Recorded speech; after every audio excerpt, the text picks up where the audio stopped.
Today I'm going to tell you exactly how to rehearse so that you get better and you're not just like a hamster in a wheel running your act without any kind of focus or intention. Okay, so by the time you're done with this video, you're going to be armed with a few tips and tricks that will make your rehearsals more intentional and more effective. Are you ready? Why am I so aggressive today? Let's rehearse. Okay, I'm going to talk to you about one, two, three different types of rehearsals and how to do them so that you will be progressing way faster than I did. The first one is for your memory and your musicality, but not just all those things. It's just for like your act as a big picture, right?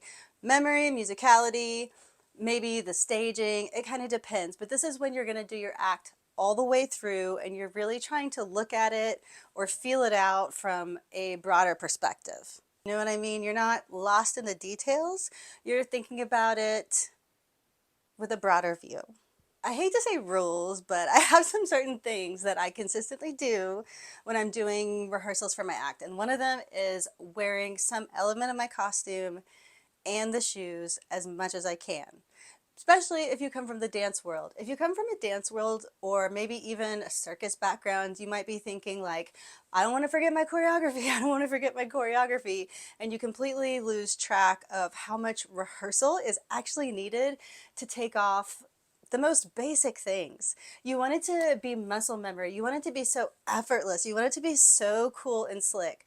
Or conversely, you want it to be a spectacle, you want it to be slapstick, you want it to be, regardless, it's going to be physical, and you need that to appear effortless, even if it's supposed to be clumsy. Do you know what I mean? You don't want people to tell that you're acting like something, you want to embody it. And in my opinion, a surefire way to get it every time is through repetition. I think it's really important to work with your costume pieces as much as you can. Having said that, some of our stuff is delicate, or maybe if we're launching a new act, we don't have everything together, so we can't. But you can always get creative and put a stand in, and you know what you need to work on, okay? And you know if this rule is for you. But what rule exists for us all is please wear your shoes. So when you're doing a rehearsal like this might be after you've gotten your first draft, maybe you've workshopped it with yourself or with a mentor or something, and it's kind of set. Maybe you performed it, maybe you haven't. Or maybe like it's an old act you're bringing back. You're just gonna run it, right? From start to finish. I would also say, just like wearing your shoes, like rehearse through your mistakes.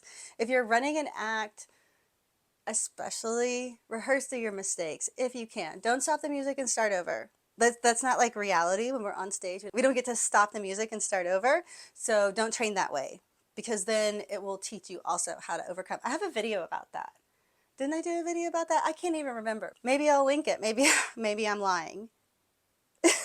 The second type is a full run through. And when I say full, I mean full costume, full props, your shoes. You are definitely not going to stop. If you mess up, you're going to keep going. This is everything that you can recreate at home or in your home studio. That's like show, you're doing it for this rehearsal. So before like a memory and musicality run through, that's about getting the act in your body and your muscle memory, really knowing your cues, really beginning to understand like how you can lean into certain moments, all that. A full run through, this is more about recovery from mistakes because you're going to have the full costume and you're working on your stamina and endurance. We're getting closer to our show or competition. We're going to be doing the full run in costume as much as you can. The third one I want to talk about for today is rehearsing just your expressions. I think it's important, if you haven't ever tried, to just like sit in front of a mirror or a camera and run your act. Maybe you're not even like walking and moving around. Maybe you're just sat there and you can, do your arms or talk through some of the stuff, but you're really focused on face. If you can fake an audience connection in your apartment, in your home studio, you can absolutely be very powerful on stage, okay? You might feel silly in the daylight in front of your house plants being like, but if you can learn to summon that energy and create that energy out of nothing, I wouldn't say fake it, I would say create it. You know what I mean? You will be able to do that on stage when you have the energy back there with you. And it's good, I think, to have a mix. You know when you need to be fluid and you don't want to have everything so choreographed, especially if you are worried about messing up, but please don't be like that. Remember what I just said. The audience won't know. Just sell it. It's fine. I wouldn't be worrying about messing up. I would worry more about being able to remove your garments and costumes effectively and maintaining that engaging connection with the audience. And if you want to know more stuff about how to, make an act really good, I have so many courses available online for that, but I also post regularly here on YouTube, and I really try to give good stuff. Like, my courses aren't for everybody. Maybe you don't like online, or maybe it's not in your budget, but you can still learn a lot here.